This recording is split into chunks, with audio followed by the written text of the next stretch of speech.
Chicagoa or Chicagoa, which translated into English means stinky onion.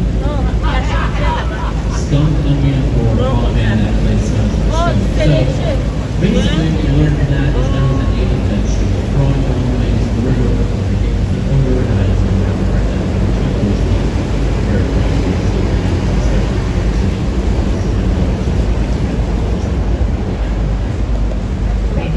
and now you have that in your back pocket. Very nice looking. And let's talk about the same regions. I have thoughts, but I just want to get your take, right? Architecture critics, thumbs up, thumbs down, not sure what do you think. Yeah, I love a generous critic. Love a tough critic too, that's cool too. Next year is a fine answer. These are all great. Right?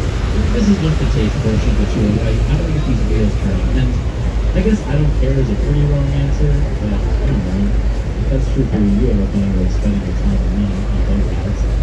Yeah, I think you should care, but for the reasons that people are surprised by, we're all humans. None of us are immune to our environment, and every day, nearly everywhere we go, at least some things are imperfect designs by other important humans. So if you're always self-interested, it's worth having your tongue around other design. And start going and asking yourself, what do I want to surround myself with? What impact will that have on my life and the ecosystem on the earth? And the benefits will come back on pretty quickly and long-term. Everyone cares about design too. It's one of the things that I always do, but continually find reinforced. I mean, you just have to accept that you care. And, well, gentlemen, it tends to be us who have a hard time admitting we care about the most simple and human things. And every day my friend who works at Wrigley Field sees grown men who don't give a lick about architecture suddenly burst into tears at the sight of their dad's sacred home they never had to visit together. Because everyone cares about design and architecture. So give yourself the gift of just caring a little bit. Start there. The benefits will come. Let's talk a little bit more about Gina Gang. Remember, she's the hometown architect behind St. Regis. But here tomorrow night, I'm going to find a blue glass triangular building. This was hotel. And above it and beyond it, pretty iconic white waves on a building called Aqua. It's also a hotel residence from Studio Gang. Each one of those waves in there is a concrete balcony. Getting a lot of use today, those balconies for the air and water show. You can see people up there. Give a good view. But they're designed for good views. A 2-foot balcony meant you already had a good view. A 13-foot balcony helped you get a good view just like your neighborhood.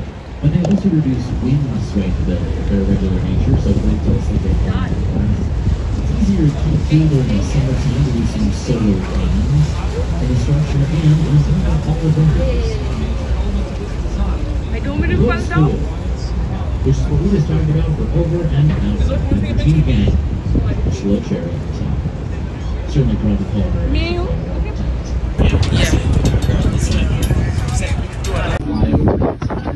About 700 feet, I'm still recovering from.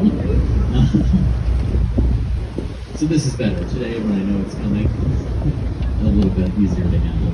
And it's today and tomorrow, as I understand it. So we don't actually show it anyway, but if you're in tomorrow, it's mainly out of North Avenue Beach, and I think it's their home base, but you can see it from pretty much any here, which I'll so welcome Chicago, Chicago, Chicago. So, if you want to catch it, later today or tomorrow, if they're not free today, so tomorrow's your best bet. And as Captain there brings us out here into New Sable Harbor, we're getting one last beautiful skyline view looking west. I've got a dozen different arguments about why everyone should be advocating for Chicago, the Lake, Great Lakes, and all of those infrastructure investment and protections to make it not unbiased. And that will argue it, but I gotta say, sometimes it can be skyline view this way.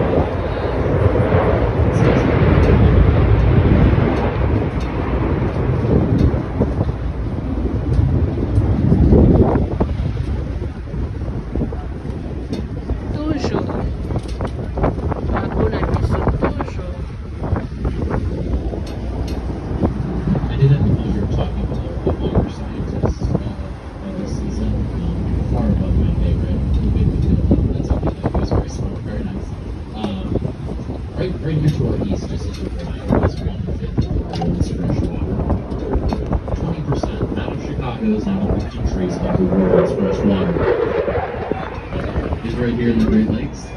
So, you know, I think it may be, you know, maybe here in Chicago, you're visiting from the other side of the world.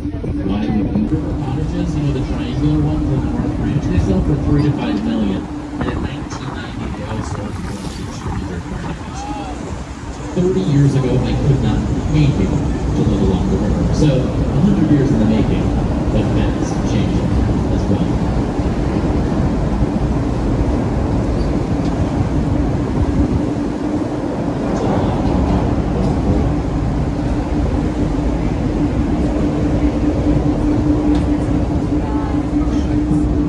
I was saying the first tour today, I do kind of have beef with those guys.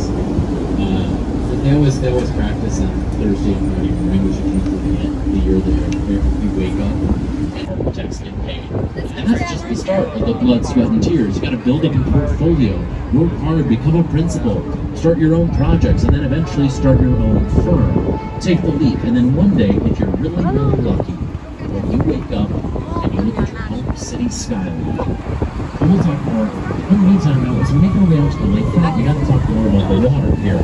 Because the river really is the reason that Chicago became a success. However, it also nearly killed us. It's a dark term, but in the 1880s, thousands of Chicagoans are dying every day from the waterborne illnesses found in drinking. Far more than a couple hundred that died in devastating fire years earlier, because the river naturally flowed into Lake Michigan. Otherwise stated, our sewer for everything was flowing directly into our drinking water. This is not good, quite literally not sustainable. So, the Water Reclamation District. Always too late. What you gonna do? Yeah, please, you can choose to not listen to me if you want to just enjoy the show. No, I really, listen. If it is, I do not take it personally. It is an exciting thing. The Water Reclamation District is created to solve that crisis, right? And there are two ways to clean up our drinking water. Two primary ones. The first one, pretty obvious. Why don't we just all say it together? Stop! Closer to home. The skyline changing super tall, brand new to Chicago, is here to our right. The St. Regis, Chicago's only third tallest building, completed in 2020, but the hotel and later build-outs have still been being built here in the St. Regis. 1,191 feet, pretty solidly puts it at number 3 in our skyline. And it was designed by a Chicago architect of note. Her name, Jeannie Gang, G-A-N-G, Jeannie Gang. She is a Chicago-based architect, a global firm, but their main offices are here in Wicker Park. She's actually breaking her own record with this design. Sounds good place to be. Jeannie Gang designing the new world's tallest building, designed by a woman-owned architecture firm, which again she already held here in Chicago. One of the youngest ever to win the MacArthur Genius Grant for architecture, regardless of gender. And I don't know, at first I was surprised to learn she wasn't talking about something here. And then I realized not only has she held the different standards, she's a professional. But I get to talk about this stuff. Imagine you places to rent a boat with kayak bars and edge and skydeck.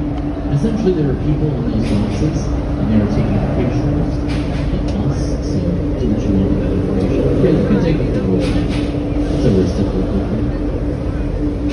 Our final view. If you want to stay with me, just look at the antenna. And now that you're looking at the antenna, just turn that right now. For me, I think that's the best. Sorry. It's okay. Because the river was also flowing sewer for the good type of human and industrial waste. We're not going to get into the details. It's probably easier for us to know what we're going to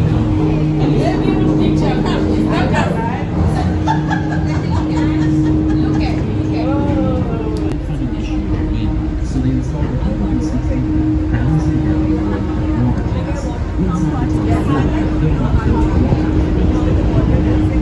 This is called commercial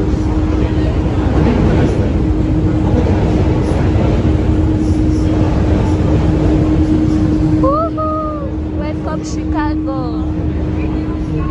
Push the building, and when you push the tanks, the water is so it's the small things inside the tanks themselves, and the inertia will pump that water and burn it.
estate, people want to know how much. Which is a fair question.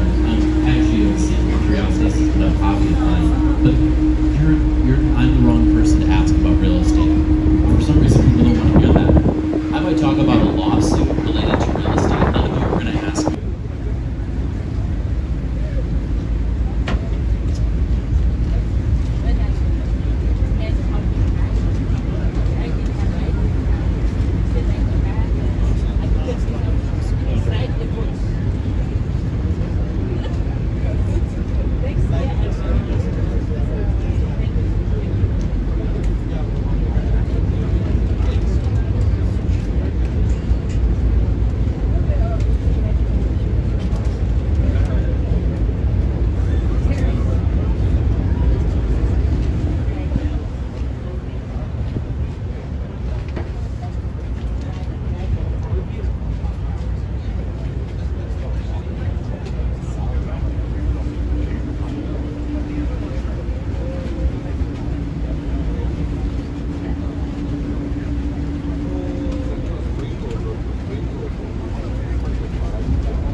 When something's landmark, you can't get torn down, must be maintained to some degree. So, in practice, it's pretty simple. This thing gets brought down once a year.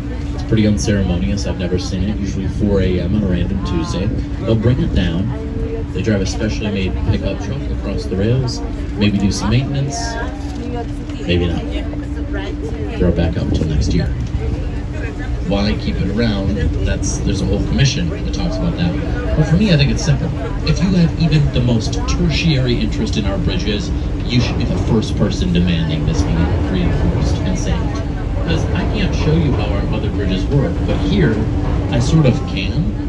A Bascule bridge, think teeter-totter, seesaw. Here in the back end, that concrete counterweight and suspension with the bridge, the simple pivot point. For reference, the motor that powers this thing today, it would rival an industrial lawnmower. This, though, is from 1908. A feat of its time, but every day I see it hold up as a piece of public art, all on its own. Kind of a sculpture. Most of the time, people don't even notice the otherwise eye-catching river cottages right across the river. Known for being a sailor, as well as an architect, Harry Weiss designed these in 1990. Triangles like sails, circular portals, very common for him. 4 cottages. They very rarely see the market. The one in the center right is one of the big exceptions. Back in 2015, pretty quickly sold for $2.3 million, followed by a 5-year renovation. And we can talk more real estate if you like to in just a little bit. In the meantime, that's what it looked like here originally. Now, obviously, a lot has changed since then, but a lot's changed recently here at Wolf Point. Not a single blue glass building was here at Wolf Point a decade ago. This was known for parking lots and rail line. We'll talk more about that wedge-shaped building a little bit later when we get closer to it. In the meantime, I do like to stick with the inverted parabolas on River Point. This designed by Pickard Chilton. I would say it's my favorite of the two. It's just a little bit more subtle, no less impressive engineering. A lovely plaza, Riverwalk 2, event space, a dining space. The sculpture alone was designed by Santiago Calatrava. He's a diva in the architectural world who I really enjoy. Just did the sculpture for this thing, and yeah, I still like it. I'll go to bat for it, even after I had a passenger call it a blue glass hot. Brilliant limestone siding, vertical lines, repeated geometric shapes. This was built as a warehouse for Marshall Field. Pretty ritzy one at that. those heads facing away from us, I get a lot of questions. Those are called the merchant princes. Marshall Field is one of those heads. 5 West Wacker. Brutalism was also popular in the 60s. Béton brut in French means raw concrete, and yeah, that's what you get when you look at a brutalist design. Dark inset windows during the Cold War era made it popular for banks, insurance companies, governments, but they very quickly got bored and moved out. And ironically, that fortress is hard to maintain, and most people think brutalism is ugly, but I don't know. I don't necessarily disagree that it's ugly. I just don't think that's a reason to get rid of something. I don't want all art to be beautiful, and I hope you agree. And I'm sorry if you do think all... We'll get a little bit of a baseline to know what we're talking about here. And we're going to begin early and iconic with this beautiful white clock tower in front of us. The iconic Wrigley building. Right, if you don't know the building, you probably know the name, Wrigley. Built for Mr. William Wrigley Jr., and for me, it really well represents the best of a trend of the time. In the early 20th century, it represents a time when architects across a number of different types of architecture were looking to the past for their inspiration. Right before aviation and the internet, they were looking across oceans and centuries, oftentimes to already existing architecture. So Charles Biersman modeled the Wrigley after La Giralda Tower in Sevilla, Spain, using a Spanish cathedral, as inspiration for a Chicago office building, which I did recently have a friend take the tour, and they pointed out that's kind of a strange concept to hear, but the results are stunning. And I really like the Wrigley for a number of reasons, but I think my favorite part is the cladding. On the side of the Wrigley building, if you look a little bit closer, you'll see are 250,000 clay tiles, terracotta, 6 different shades of white. And it's pretty delicate as far as building materials come, but to keep the Wrigley looking this good 100 years later without messing with the integrity of the clay, they hand wash the Wrigley building every year. Also, we can sit on a boat and enjoy it on a beautiful day. Will we complain? Or a little hot? I don't know. I don't hand wash my own dishes if I can avoid it at this point. I'm glad somebody else takes care of this, so we can just enjoy it. A lovely place to start. Now, across the river, just a few years later in the 1920s, you're going to discover columns and a cupola, like a Roman temple on top of the London Guarantee and Accident. This is from Alfred Alschuler. Ancient Roman and ancient Greek influence on architecture, Greco-Roman it's called. It's looking to those staples in the fine art style. It was popular all across the country. You might even recognize some by Chicago architect Adrian Smith, the second tallest in the city. And again, the style here is known as contextualism, where context is key. Probably unsurprisingly, right? Buildings talking with their design. Here it says you look up the 3 large balconies. Each one of these setbacks is set at the height of a surrounding building that came before it. So that first setback was the height of the Wrigley. We just talked about it. The second setback we can trace across the river to Mather Tower, this sort of terracotta rocket ship, to the left. And then the tallest setback is the height of the buildings behind. Now slowly coming into view. In the next style we're going to talk about, modernism. At AMA Plaza, built for IBM in 1971, it might not be the best example of modernism in Chicago. It might be the best example in the world. The last work by the father of modernism, Ludwig Mies van der Rohe. So I figured let's start with the best, if we can. So what is it? Modernism is a glass and steel black box. We're done, that's it. Don't overthink this if you can help it. We all know the phrase less is more because of the guy who designed this building. He changed art in general, how we talk about it. He was coming out of that era where decoration was almost expected of architects. And he thought a lot of that decoration was poorly done or covered up mistakes. So his thesis was God is in the details. So he stripped that all away, right? The lines of the buildings match the cracks in the granite plazas below. No room for error, everything exposed. Modernism is at its best when everything is in its place. And he was a professor as well of art.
experiment law. First of all, we're very close to this now. Anybody who talks like that, you know. But I'm really, as I go out, I try to surprise myself by saying something. And one moment, stuff. I will talk about how many something that I want to do, and then also something less than beautiful. And remind myself I'm in a city, which means those two things, they're no accident. They're designed by someone for me as part of a bigger plan. And as it does for me, if you would like to get out today, I certainly will try to do to make big plans and do great things. Welcome to the CPM and the CETTE. Have a lovely day. Take care.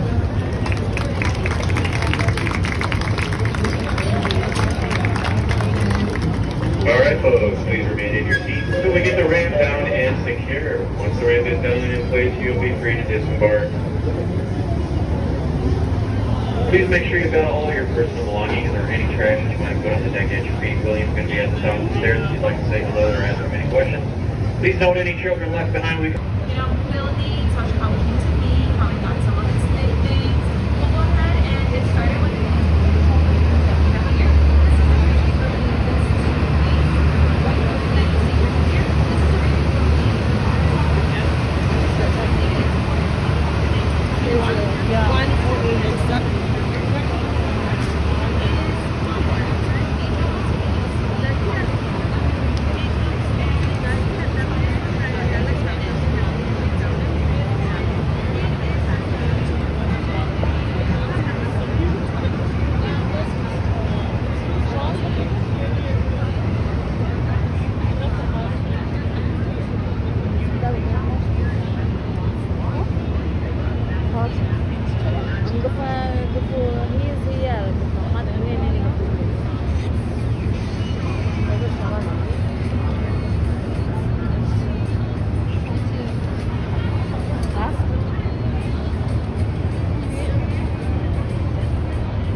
Picture, she will give you her undivided attention, and we hope you do the same. That means please refrain from having any loud conversations. Spot, I don't know. Without the lineup, get underway. Sit back, relax, and enjoy your 75-minute architecture tour. Thank you.